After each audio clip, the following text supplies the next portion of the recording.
Good morning, DJ and PK. It's 97.5, the KSL Sports Zone. Welcome in on a Tuesday morning. What a day that was. We had a big game, and we had a big story.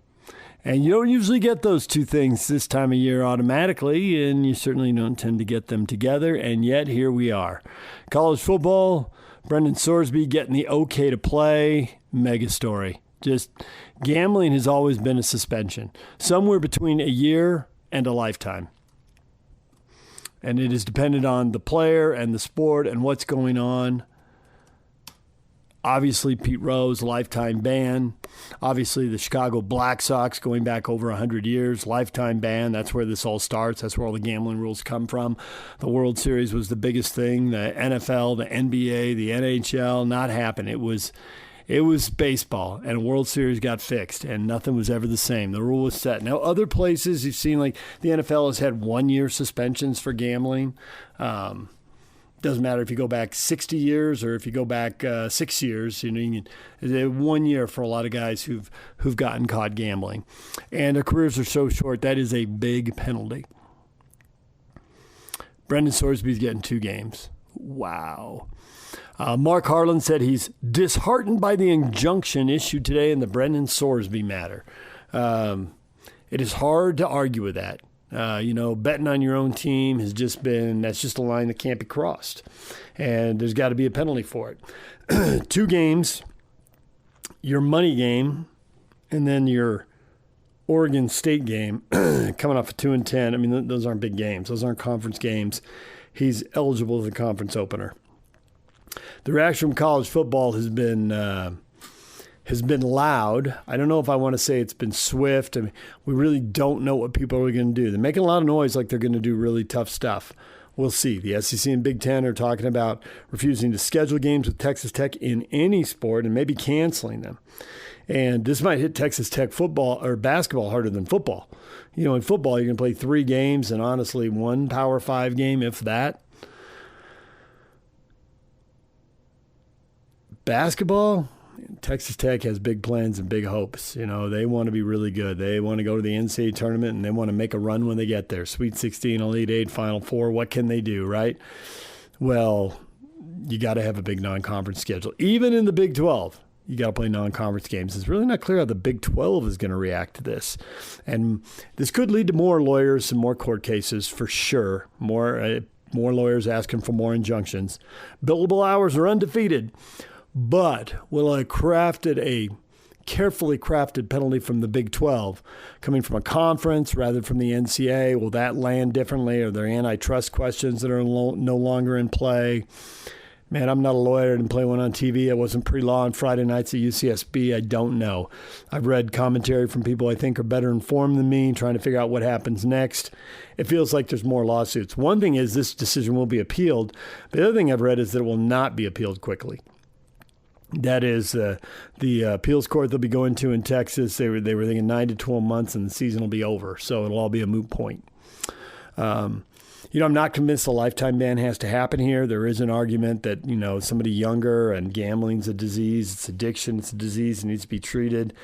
But a 1-year penalty is essentially a lifetime ban. Maybe he could go to the NFL. Maybe they need to craft a suspension that is what BYU did. Maybe what BYU did is much smarter than we knew at the time. Much more clever. Maybe like a 6-game suspension, because it's half a season. It leaves half a season to be played, maybe more than that with postseason football, conference title game, bowl game, playoffs, whatever it turns out to be. Maybe there's an argument for that. Retzlaff was facing a 6-game suspension, and he didn't want that, so he went to Tulane and played a full year. I did see people stick it up for Texas Tech, and I get it. Tech, we're going to give them the benefit of the doubt here, didn't know this was out there when they recruited him. Now, I'm not sure that's true. I think it's probably true, but I can't prove it's true. If you want to argue it, I guess you can. Other schools were recruiting him, and I read, well, man, if LSU had won the battle for him, and LSU and the SEC might not be complaining about Texas Tech, and would they complain about themselves? it's not like we haven't seen SEC players get injunctions and everybody in the SEC roll with it. And I do think this is different than getting an extra year of eligibility or whatever. Really interesting. We can debate all that stuff, but the fact is Texas Tech did land him, and they want to play him, and now we'll see. We'll see what's next. The Big 12 commissioner had a carefully worded statement, shock, surprise, careful consideration, consider everything, committing to nothing until he gets all the schools together. Got to make sure he's got everybody in line behind him before he goes charging into the breach, right? So we'll see how that plays out. Super intriguing, shocking times. And people who are ripping the NCAA, it's like the NCAA didn't do it. The NCAA did what the public largely wanted done, and now a court has overturned it. There's a lot of times to bag on the NCAA. This just isn't one of them. So now the other thing is the game. NBA Finals, Game 3, the Knicks win this thing by 10 or 20, and they're up 3-0, and it's over, and who cares? And I got to say, when they came rolling back after a bad start and erased a 12-point deficit and got up by 7 at the half, it was certainly plausible that the Knicks were going to roll to victory, and it'd just be kind of an afterthought. And no. They could not replicate that 42-point second quarter. As a matter of fact, the Knicks scored just 47 points in the second half, and San Antonio wins 115-111. Now, Mike Brown, after the game, went to the referee, and he said San Antonio played better, and he said all that kind of stuff, but then he went to the referee, especially the free throws in the second half. 24-8 in favor of San Antonio. Now, for the game, it was a little more balanced. It was 32-22. San Antonio did have the lead, and the Knicks did have to foul a little bit late. When you're behind, it puts you in a different situation. But there's no doubt the Spurs got away with stuff. And I thought the most egregious stuff was in the first half when the Knicks actually did shoot more free throws. I mean, Wemby's got to quit hitting people in the head. And I know his elbows are at head height because he's so tall. It's true. But he was looking right at Brunson. He tried to lay him out. And somebody else tried to lay Brunson out in the second half. Just beat up the little guy. Well, everybody in Utah, and some of you are too young to remember this, but everybody in Utah was incensed when Chris Webber laid out John Stockton. Guess what? Here we are. I think that was 99. I think it was game 1 of the playoffs in 99. And it was a vicious shot, and John wasn't looking. It was a total cheap shot. I think now it'd be an ejection. It might even be a suspension. And then it was a technical foul, and on they played, and Stockton took he got blown up. It was a vicious, he wasn't looking, total cheap shot. Wemby's got to quit hitting people in the head. And they're clearly beating up on Brunson. And there were clearly missed fouls. And I don't like the challenge calls. The Knicks win the challenge. They have one left. The Knicks wins the challenge. They have no more challenges. It's like you shouldn't lose your challenge if you're right. The refs can just be terrible and just bleed you out of out of all your challenges. It just seems like a ridiculous rule. That needs to be changed. And we saw this. There were so many brutal calls and no calls in the Spurs Thunder series. They're just bad. The calls and no calls. And the Spurs had to win a challenge too. The Knicks won a challenge. The Spurs won a challenge. The Knicks won another challenge. Man, ABC was getting all their commercials in. It was just one break after another. It was completely out of control. And yet they're all bad calls. I want to hear about referees being in the gym at 7 in the morning and straighten this out. They're missing all kinds of stuff. They're missing guys getting shoved into three-point shooters. They're missing guys getting held. It's ridiculous. You got 3 of you out there. Come on. Somebody's got to see this stuff. And then as far as the game, I thought it was awesome the way the Spurs went to Wembanyama earlier. I'd have gone to him earlier and more often. I don't think they can put him in the low post and say, you're 7th floor, play back to the basket like you're Hakeem Olajuwon and Shaquille O'Neal and Patrick Ewing and David Robinson and Tim Duncan and all the stars of the 80s, 90s, and early 2000s. I don't think he's strong enough. And late in the first quarter, the Knicks did a good job. They were collapsing 5 guys. It looked like they were in a 2-3 zone, and it all looked like all 5 guys were moving within a step or two of Wemby, and they forced a turnover. They got to mix it up. I think the whole give them different looks thing. But I think at times, it looks like they put stuff in so they can get Wemby easy hoops. And they got him 2 dunks early, and they got him a layup, and they got him some lobs later. But I just didn't think it was enough. It seems like there should be a threat of him dunking once every 4, 5, 6 possessions. And there just seem to be too many possessions in a row where he's above the top of the key and they give him the ball and he's supposed to beat the whole defense off the dribble right away. They got really stagnant and were standing around late in the game. They were really fortunate the Knicks couldn't hit shots down the stretch. Move the ball side to side, move the ball to the baseline and back up high. You got to make the defense move, and then it'll give Wemby space and he can drive. I know he can be effective on the perimeter, but not with the entire defense set right into the teeth of it. And their spacing isn't good enough. There's help defenders to the left of Karl Anthony Towns, help defenders to the right. There's no space for spin moves. He turns the ball over. It's super awkward. It's painful to watch. I can't believe anybody on the Spurs bench thinks that's a good idea and that's going to work. Like, move the ball side to side. And when they do that, they get results. I mean, they break the Knicks down. And I would think they're going to see that on film here before Game 4 Wednesday. And I got to see more of that. And then, yeah, you can start Wemby. And they often did. The fourth quarter started. The 30 seconds in, Wemby got a dunk. Yeah, and then there was like one more play for him at the rim the rest of the quarter. Come on. Shouldn't it be 2, 3, 4 more? And you got to mix it up. I don't think you send him there. I don't think he's strong enough. And the defenses will collapse on him and they'll shove him around. And honestly, he couldn't even set a pick 40 feet from the hoop late in the game because Karl Anthony Towns was holding him up. So there's definitely stuff to work on. But I think deploying him different places, different times, different ways makes him really hard to guard you because he can hit the three. And he did. He had a couple of big ones. He had the one waved off, but he hit 2. He was 2 for 4 from 3. I mean, he can do it. And he can hit the mid-range stuff. They got to move him around. And honestly, I think it matters if he's on the baseline or if he's at the free throw line or he's at 3-point at the top of the key or 3-point in the wing. You got to move him around and keep him unpredictable. He's so versatile. Take advantage of that. And he can back cut from there and still get lobs and dunks. Just because he starts out there, I mean, you just got to make it look different, but they got to keep getting him the ball at the rim. He's just too devastating there. All right, DJ and PK, we're going to take a break. It's 97.5, the KSL Sports Zone. Coming up, we're going to hear from Steve Cleveland and then Matt Larkin on the Stanley Cup Finals and the NBA playoffs. Stay with us. Good morning, DJ and PK. It's 97.5, the KSL Sports Zone. Steve Cleveland joining us as he does every Monday. A lot of thoughts on the Jazz and BYU. A little bit on the NBA Finals. Obviously, he didn't know the Spurs were going to win Game 3. But here's Steve Cleveland with PK and I. Steve, good morning. Good morning. Steve, the New York Knickerbockers have won 13 straight playoff games. My experience watching sports is the teams that have big winning streaks, when it falls apart, they often, not always, but they often have big losing streaks. This would be a terrible time to go out and lose 4 or 5, wouldn't it? Yes, it would be, and I'm hoping that does not happen. But that would be a terrible thing. I just don't see it happening. The Knicks journey. They've just done so many good things. They kind of embraced the bench. It's not just 1 or 2 guys. Obviously, Brunson is as clutch as they come, player of the year. Karl Anthony Towns, probably best shooting big. Mikal Bridges and Anunoby, 2 3-and-D wings. I think they've got control of what's happening, and I think they've embraced it.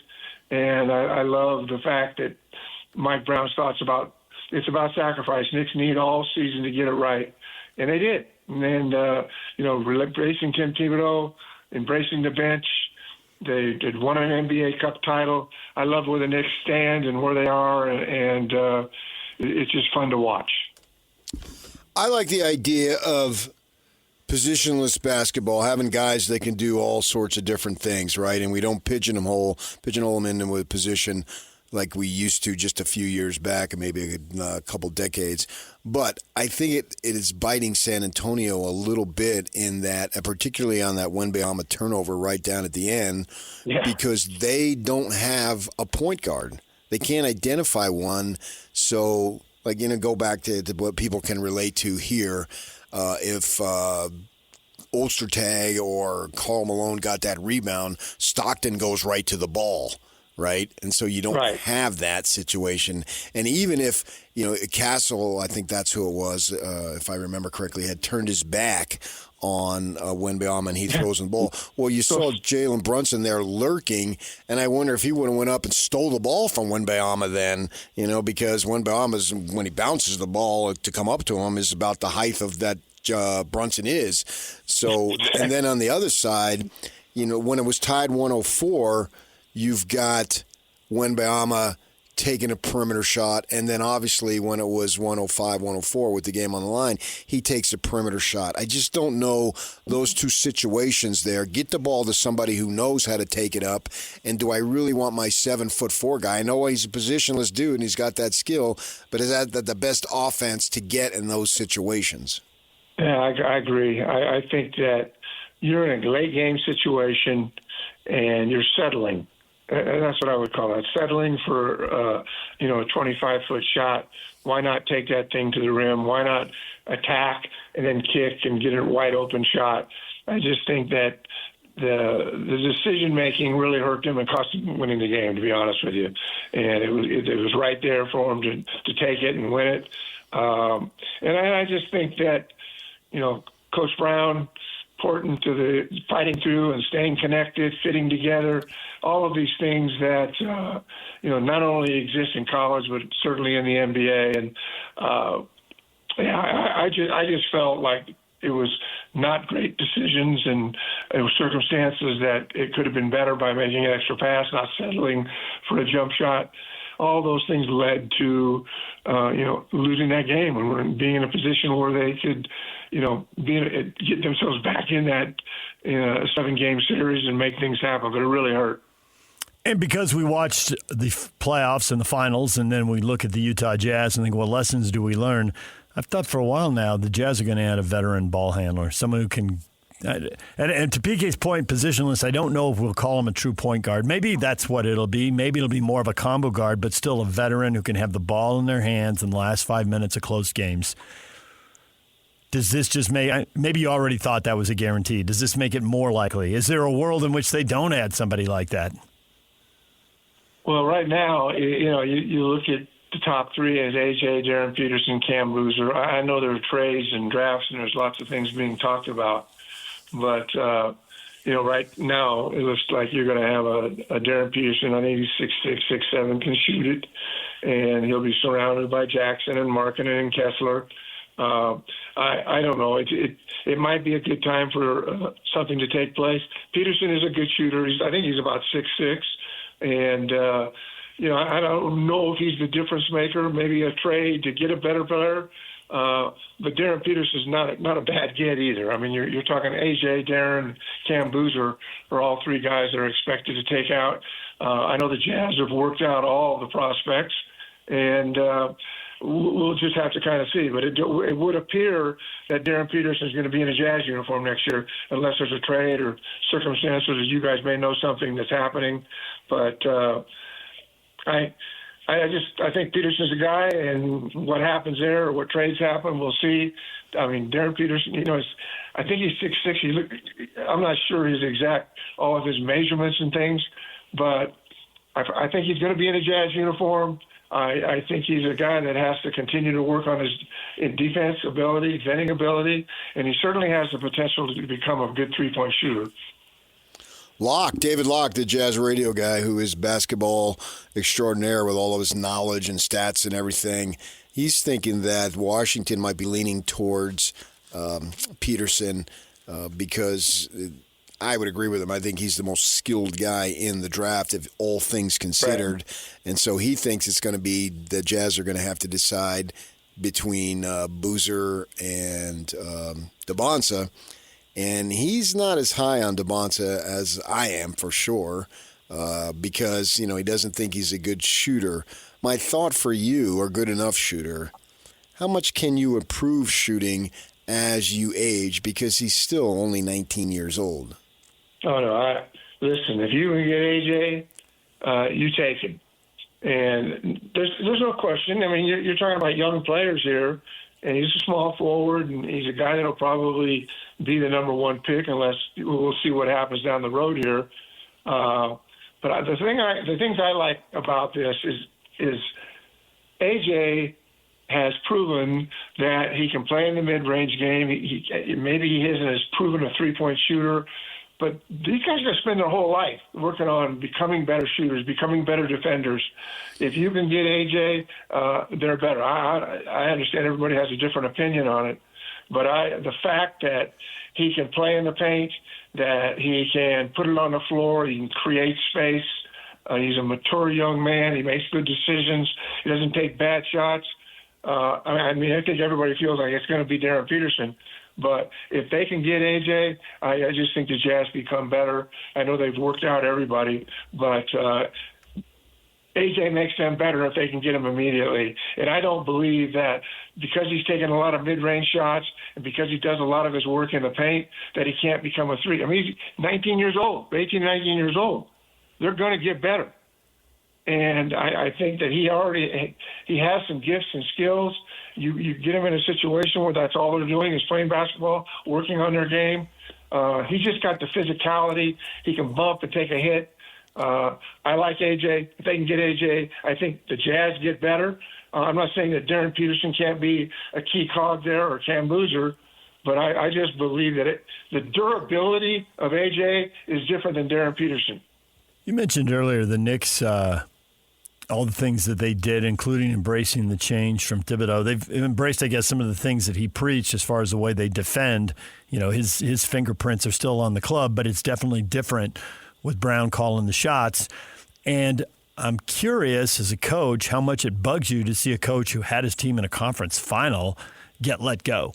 And we're seeing this more and more. I mean, Kyle Whittingham, 10-2, and they make the change to finish 11-2 with the bowl win with the team he built. We're seeing it in the Stanley Cup final. Vegas changed their coach out 8 games before the playoffs start, and now they're up 2-1 in the Stanley Cup final. I grew up watching teams that change coaches largely pay a high price for that. It only you got lightning in a bottle occasionally, but it was usually a mistake. Now the Knicks run counter to that, and there's some other examples out here. I mean, Indiana football, 2 years after a coaching change, 16-0, it's unreal. Do you think the lifespan on coaches is shorter, and how comfortable are you with that, given the fact you're an ex-coach and you've seen a lot of what I've seen and what PK's seen? Yeah, my thoughts initially are, the word that comes to me is, patience. And I think sometimes whether it's a GM or whether it's a coach or it's a teammate, whatever the circumstances are, I don't know if I'm old school or whatever the circumstances are, but I believe that the Knicks and their journey, kind of embracing the bench and how they're 2 wins away now from a championship. It's been 53 years. You got Brunson as a clutch player of the year candidate, Karl Anthony Towns, great big with Bridges and OG Anunoby. 3-and-D wings. I think everything's in place. And changing coaches, changing players, that can be a really slippery slope. And I know that the GMs and the coaches and everybody involved with making those kind of decisions, I would just take a breath, slow down. Let's reevaluate this thing and realize what we have in front of us. And we know the Knicks are 2 wins away from winning a championship, and it's been a long time. And we know that Brunson and Towns and Mikal Bridges and Anunoby, this team's set. Why mess with this? Don't mess with Happy, right? Don't mess with it. You've got the guys in place, and it's just I would be really disappointed. And I still love Coach Mike Brown and talking about sacrifice and getting things right and being committed and embracing kind of the bench. And I think that's what's happening. And I am really pulling for the Knicks. It's been a long time, and I'm not a New Yorker. I'm not a guy that's lived there. But I do like the makeup of this team, and it'd be really disappointing to not see them take this and win the whole thing. We're getting in the middle of June now, and as I look at BYU's roster, they still seem like a big man short. Level of concern that they don't get somebody, or they do get somebody and it's taken care of. But I think the fans are getting a little nervous the longer this takes. Well, there's always going to be that. The fans are going to always be a little bit nervous and not knowing exactly what's going on. We know that recruiting at the collegiate level is happening internationally. It's a significant part of the basketball program at BYU. I think what KY is doing there, and they've got a really seasoned staff, and we know I always kind of got a smile on my face when I see about 20 guys over there on the bench. But I do believe that KY has put himself in a position with his staff, with the international recruiting, everything that they're doing. I think that they'll find the bigs they need, and it may take all summer. And I think another thing is that just the Europe situation, going to Europe, international teams and games, I think all of that, there's still time for that. And, we'll see what happens. I'm not in the day-to-day decision-making of that, but I have great confidence in KY and his staff, and I have great confidence in a program that's doing what seems to be doing all the right things. So let's just see what happens, how it plays out. But I do believe a big part of this will be the international players that they're going to find here late in the summer. Because they do need a big, you're right. Do they need just one, or do they need more than one? Well, get one for sure. Okay. Yes. Get one for sure, but you're right. I mean, you can't have enough bigs. You can't have enough guys. I mean, I love the fact that you can go into Europe or go into the international scene and find players that have maturity, who have played, on obviously teams that 14, 15, 16 years old that are playing professionally and develop. And you have your high schools here and you have a junior college here. But, the advantage, I think, for programs to go out and seek and find players that, in fact, are in a position and have had that experience, I think enhances your opportunities to get better, especially during the summer. We had on Todd Phillips at UVU, and instead of sitting around whining because he knows he's going to lose his top players most of the time, and he's put out some really good teams here of late, and so they come for his guys. I love the fact that his recruiting pitch, even to high school 4-star kids who are coming out, hey, don't go somewhere else and maybe sit on the bench. Come here as a freshman. You'll play, and all these other guys that are going through the transfer model, I guess, that they come here, prove yourself, and then move on. It's like he is flourishing with that basketball program by working the new crazy rules to his advantage. And it just seems so bizarre to recruit somebody saying, hey, come here, play well, and then you can move on to the ACC, the Big Ten, and so forth. We've seen it, the Big 12. And it's funny that you wouldn't think that that's what it would be, but he's embracing it, and it's working. It's like when you were coaching junior college. Guys coming and going. Well, rather than whine about it, just find the best players you can and go from there, even if it's just for one season. No, I love that thought process, and I love what Coach is doing there. I think it's just part of the world that we live in now.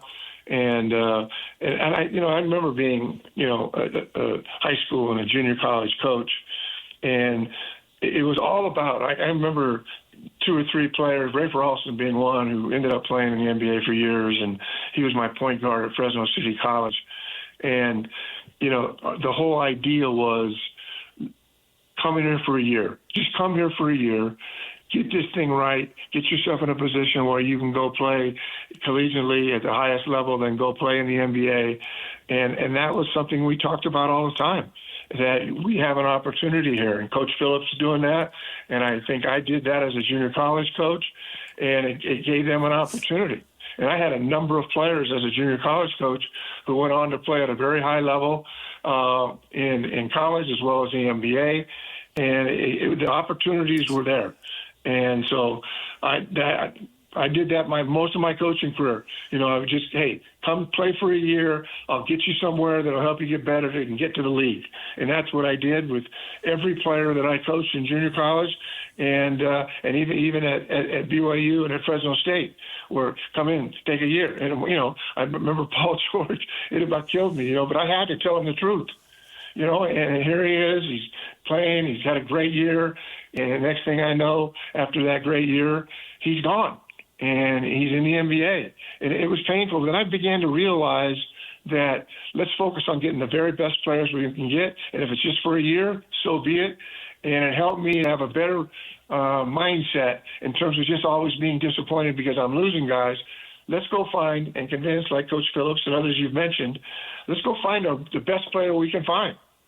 And if it's just for a year, fine. If it's just 2 years, whatever. And you work that system, and it puts you in a position where you can get somebody again and then somebody else down the line. And that's, I think, how you have to recruit now, especially with the transfer portal and all of the things that are taking place. All teams are built for 1 year. If you're one of the powerhouse programs, you've got the NBA taking kids after 1 year. And if you're anywhere else down the food chain, you got somebody above the food chain. So don't complain about it. And you two probably know this, but there are probably a lot of listeners who don't. It's like push is going to come to shove here pretty quick with BYU getting big men. But there is a date out there, and it's Saturday afternoon. Players in the draft either have to say, I'm staying in the draft, or that's their last chance to pull out. And so depending on who pulls out, there are going to be some big men available. Presumably BYU's been working on this, but I'm looking at the list. There's 13 guys, 6'10", or taller, who've been playing in colleges here in the United States, and there's another 5 guys in the draft who are playing overseas who are 19, 20, or 21. Now, not all those guys are going to pull their names out of the draft. Caleb Wilson is on this list. He'll stay in the draft. So it's not like all these guys are going to be available, but they're going to be some people available. And we don't know about some dude from Serbia or Spain or Greece, but they're all there, and presumably the BYU coaching staff and a bunch of other coaching staffs are all poised, waiting to pounce as soon as these guys decide if they're going pro or not. Yeah, I mean, that's what they're doing. They're waiting. They're doing all the work they need to do. And I'm not as familiar right now in terms of calendar and when you can do this and when you can do that. And I just kind of took those things for granted. But I think that you're absolutely right. You get yourself in a position where you can, in fact, find the bigs you're looking for, whether that's, internationally or whether it's through a transfer or through a junior college. I mean, junior college, that has almost become a non-existent thing. The highest levels of national junior college guys they can tap into. I've got a good friend, Jeff Reinert, who's been up at CSI, and I sometimes talk to him and ask him how he goes about recruiting. And he says, it's not much different than the Division I level. You're trying to get guys for a year, sell them on, hey, come here, play for me, and I'll get you to Houston, I'll get you to wherever it might be. And I think that's the mentality and the mindset, and I think that's what you have to do and realize that, hey, you do everything you can to get that big, and whatever it takes. If you don't, you keep working it. Like you'd mentioned, both of you have mentioned internationally. I think there's opportunities, and that's what the game is now. And dealing with the transfer portal is something unique. And people are here and they're not there. You gotta basically just put your arms around it, embrace it, don't complain about it, and do the very best you can to make your program better.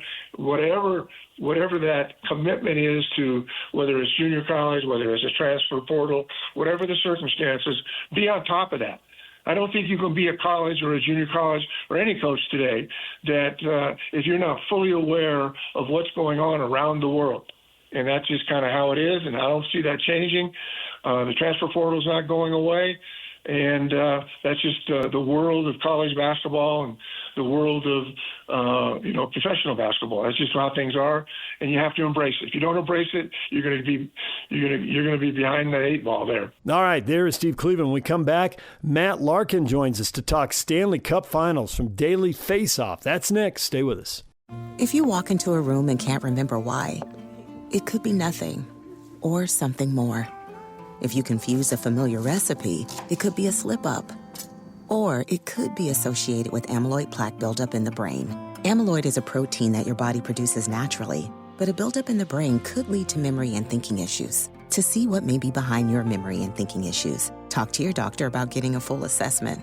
It's never too early to start the conversation. Visit amyloid.com to learn more. DJ and PK, it's 97.5, the KSL Sports Zone. We're joined once again by Matt Larkin, managing editor and senior writer at Daily Faceoff. Matt, good morning. Good morning. How are you guys doing? We're doing well. Matt, I imagine there's some hockey fan somewhere in America who's watching that game, and it's 4-zip, and there's some honeydew list, or they go to the bathroom, they're pulled away from the TV for a couple minutes, they come back, or I guess it's 4-0. They come back and it's 3 goals in 39 seconds. They're like, what just happened? I just went out and moved the car. What happened? Well, it's funny, too. It's like apparently the motto or the moral of this series is never lead a game 2-0, because the team that led 2-0 has blown that lead in all 3 games.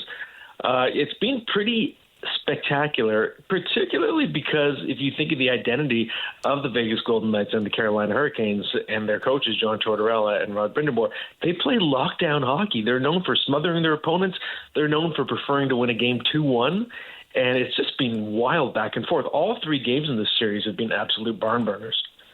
Yeah, there's no question about that. Taking a big picture view, hockey people, whether it's the commissioner or whomever, just look at the last year plus, the 4 nations, the Olympics, and now this. I mean, could you ask for anything better for hockey? And I think I agree. And I think a real testament to it is the fact that even if you look at as hockey markets, Carolina and Vegas, they're not necessarily 2 that will attract fans from all over typically, but we're still seeing huge TV ratings. We're seeing the highest TV ratings we've ever gotten in the U.S. Throughout the entire year, and we're seeing record revenues for the NHL. So it does feel like the game is reaching a new peak right now. I hesitate to ask you to predict anything because this series has been so incredibly unpredictable. Is there anything you feel sure about going forward? I'm sure that it's going to continue like this back and forth, and my prediction before the series started was Vegas in 7. It still feels about right. I think both teams are just so well coached, and they're so deep, and they're so good at both ends of the ice that I just don't see either team backing down and wilting in this series. So I wouldn't be surprised if we see a big punch back from Carolina. I'm very intrigued, though, to see what Rod Brind'Amour does with his goaltending situation. Oh, you took the question right out of my mouth. Yeah, exactly, right? Do you give Freddie Anderson a mulligan and stick with him, or do you pivot to Brandon Bussie, who was excellent? And even if you look at the overtime winner, it was an unbelievably fluky goal. Yeah. So in my mind, he pretty much didn't give up a real goal on a clean shot. So I think that's also a major factor that could determine what happens next. This Vegas run has been magical, and it's been almost so many games have been on the edge, particularly the Utah series, which seems like it was a long time ago now. How much credit are you giving to the coaching change? Well, it's funny because I did talk to all the Vegas players leading up to Game 1 when I was there for Media Day, and they all had really, really definitively nice things to say about John Tortorella. And he is a coach who can come in and really change a culture quickly because he has that fire-breathing mentality. But what to a man, a lot of the Golden Knights players said was, yes, he has that part of his persona. He's very honest with you if you're struggling, but he also has a real human side to him. And I think it was Jack Eichel who told me he feels like John Tortorella really cares. And that's not a knock on Bruce Cassidy. I'm not saying that's shots fired. I'm just saying that's how the Golden Knights seem to feel about Torts. And love him or hate him, he does seem to have a really strong impact. And I think that historically a coach with his type of persona, often, especially in the short term, will always move the needle because it's just such a breath of fresh air for the dressing room, and it's a veteran group of guys. And Tortorella even said he felt like they didn't need that much because they're a group that has already won a Stanley Cup, a lot of them. They only needed a few mild tweaks, and I think just his persona going into that dressing room has put them over the top. I want to go back to your point about goaltending and giving a mulligan. Is it a mulligan or is it 13 goals in 3 games? So this is more than a mulligan. This is now a trend in the series.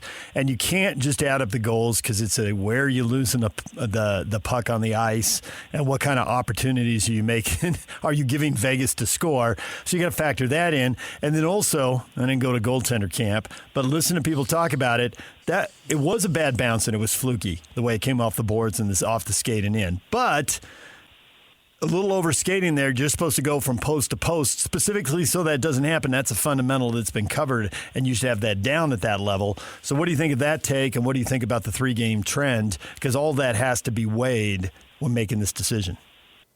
For sure, and I think it is a fair point. You could argue that Bussey, he wasn't exactly in the right place at the right time on that goal. But overall, if you look at Freddie Anderson's body of work, historically he has a history of wilting deeper in the playoffs. Last season, the first couple rounds, he was at a .937 save percentage, and he was something like .838 in round 3 against Florida. He's a big guy. And I do wonder if we're seeing his annual physical breakdown maybe just happening around later. We also have to factor in he is grieving a tragedy right now, right? He was very close to his agent, Claude Lemieux. And yes, he did come forward right after and have a great game in response the day after, which was the one that closed out the Montreal series. But we still don't know how he's really processing what he's gone through and whether it maybe could be a delayed effect that's sort of carrying into the series. So I think all in all, if I'm Rod Brindamore, I consider giving Freddie Anderson a break, because if Carolina loses the next game, you can't do it for an elimination game. You can't say, okay, now we're going to go to Brandon Bussey. I think you got to go to Bussey for this one because he showed something. And if it doesn't work, you can still pivot back to Anderson for the next game. So I think this is your window. I think you can only actually do it right now. So to me, if I'm Rod Brindamore, I go with Brandon Bussey. This is a little old, but the review in Game 2 by Vegas Golden Knights was somewhat controversial, but yet Tortorella said he would do it 10 out of 10 times. So I like the way he came out, almost like defiantly, that was saying, yeah, I would do it every time, even though it was, we know what happened and it cost him in the short term and all that stuff. But what do you think of that? Because I like his conviction to look at it and make the call, even though, in this case, with being down a man as far as a penalty is pretty significant, especially compared to the other sports. Yeah, it's funny. I read it as someone, I was in the room when he said it. I read it more as a reflection of his personality. He's not going to give any quarter. He's going to just double down or triple down, and he's not going to admit whether it was a questionable decision. If you look at what Rod Brindamore said after, he didn't want to really get too much into it, but he did say, I don't know, I see it as if there's even a shadow of a doubt, you don't challenge. And that's kind of how I leaned. I think it was a risky challenge as soon as it happened, and obviously it proved very costly in that game. Right, but I love his attitude, even though I took it in almost in a defiant sense that, screw you, I'm going to do it. And I don't care whether anybody likes it or dislikes it. What they think doesn't matter to me in the least. Yeah, I think that's fair. It's kind of a tort's gonna torch type of moment. He's not gonna relent, especially minutes after a game ended when his team ended up losing that game. I know technically Vegas still tied the game again after that, but still overall you could argue it changed the face of that game in terms of the back and forth, right? So I don't think he's gonna want to just give up that admission on the spot. Do you think fans are outraged after the goal was not disallowed the second time, or is that clear-cut enough? How many bodies get to be in the crease? It looked like a 6-car pileup in Turn 3 in a NASCAR race. How much action can there be in the crease before a goal is disallowed? Yeah, it's really tough. I think you have to treat it on a case-by-case basis, and I think it's the only way you can do it fairly. You have to just look at, okay, who contacted the goaltender? Was he pushed in by someone on his own team? When did the puck cross the line? When was the whistle blown? All of those factors, depending on the review, you need to, I think, use a fine-tooth comb instead of a broad stroke to determine what's right. And I know it can lead to perceived inconsistencies. Well, what about this one that wasn't disallowed? This one was disallowed. But I think that's the only way you can do it with maximum accuracy. You have to just look at every little element of the play. Mammoth are sitting on some assets and got some talent on the team. A guy like Dylan Larkin, I just saw a story that he may want to be traded, but they were listing Panthers, Wild, or Golden Knights, and obviously that's not the Mammoth. But from the Mammoth perspective, when do you know it, or if it even comes to that, to make a deal for an established guy if it means giving up one or two of your prospects that seems like we've been hearing about, and at least here in our area we're so much anticipating these guys arriving on the scene because we've been hearing about them for a year or two since the team moved. It seems like Bill Armstrong, you got to be careful here. You want to improve the team, but you don't want to improve the team in the short term by giving up a young stud that could be good for the next decade. Right, so I'm guessing you're referring to Tija Ginla and Denoyer. Yeah, those are the two big ones. You're fascinating to me. And it's funny. So I did write about Dylan Larkin about places he wants to go. I think the story on Daily Faceoff might have just gone live on our site while we're talking, guys. And I did mention Utah still in that piece, because Utah to me is a team that's in a fascinating window where they've improved a lot. They've reached that critical mass of young players. And I think you're a trade away from leveling up and joining the Colorados and Dallases and Notice. I think you could bridge that gap with one more move. And if you're Bill Armstrong, maybe you consider holding on to one, but you're willing to trade the other. So if the problem is Detroit's lost, they've missed the playoffs 10 years in a row. They don't necessarily want futures.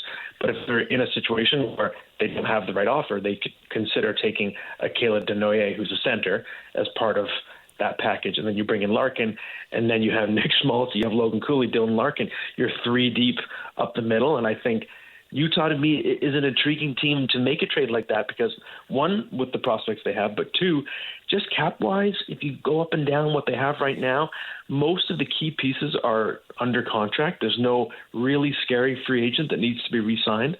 So there is a window to add. With the right move, you can join the top contenders. It's just a matter of, okay, yes, Dylan Larkin, he's only listed 3 teams that he's interested in, but I'm still a little skeptical on that. I think that he's going to have to expand that list. It's not always easy, especially a team like Vegas, who's in a pretty tight situation as is. Do you think if they just stand pat in that internal organic improvement, guys getting a year better and all that, could the Mammoth be a 100-point team? 92 this year. There are only 300-point teams in the West. I mean, if you get there, it seems like you're right there at the top shelf. Yeah, if I'm making a prediction right now for next season, I'm going to say yes, 100 points. Probably right around there. Even if you just look at Logan Cooley alone and the improvements you're seeing from him, and let's say we get a full season in which he doesn't get banged up and miss a chunk of games, that alone could give you that extra cluster of wins. Plus, you have a full season of Mackenzie Weegar now playing your top 4 on D. So I think they're already a 100-point team. I think the question is, do you make the trade now to become a 110-point team? Ooh. Wow. Because there were all of 3 of those in the league this year. You'd be one of 4 if you got there. If you add Dylan Larkin and you're trading futures, so you're not pulling anything out of that lineup. So let's say if we use Caleb Denoyer as the example, you're just dropping Dylan Larkin into a lineup that was already a playoff team this year. Yeah. So I can see it for sure. So you're fine giving up one, but not both. I think so. And I think if it's one, it's got to be for a real sweetheart situation. So Dylan Larkin, I think he's 29. His track is quite reasonable, right? He's less than $9 million a year. And in the $104 million rising cap world, that contract is even better. So if you can get a perfect asset that has several years left in his prime and actually gives you a real chance at the Stanley Cup for a sustained period of time, then maybe you do make that exception and trade one of your top guys. Because the thing is with Utah, yes, they have Denoyer and McGinley, but there's still more below them on the prospect ladder. They have several other, whether it's Cole Baudouin. There are so many in this system. They're really stacked. So I think they can spare one if it's for the right deal. Well, Matt, that gives us something to ponder. Thanks for dropping that on the way out the door. Good work. Thanks, guys. Thanks for the good debate here. Good questions. All right, there's Matt Larkin. Looking forward to a big game tonight, Game 4 in Vegas. Stay with us. What is trending? The headlines coming up next. Summer is all about freedom, fun, and growing up. And between the ages of 9 and 13, kids are starting to form their views about alcohol. With more independence, their still developing brains need more guidance and support than ever. That's why summer is the perfect time to stay connected and plan fun, safe family activities together. Research shows kids who spend quality time with their parents doing what they enjoy are less likely to drink underage. And when kids feel close to you, they're more likely to listen, especially when you set clear expectations. In fact, kids who drink before 15 are far more likely to struggle with alcohol later. This summer, create a no-bummer summer with fun, alcohol-free activities for your kids.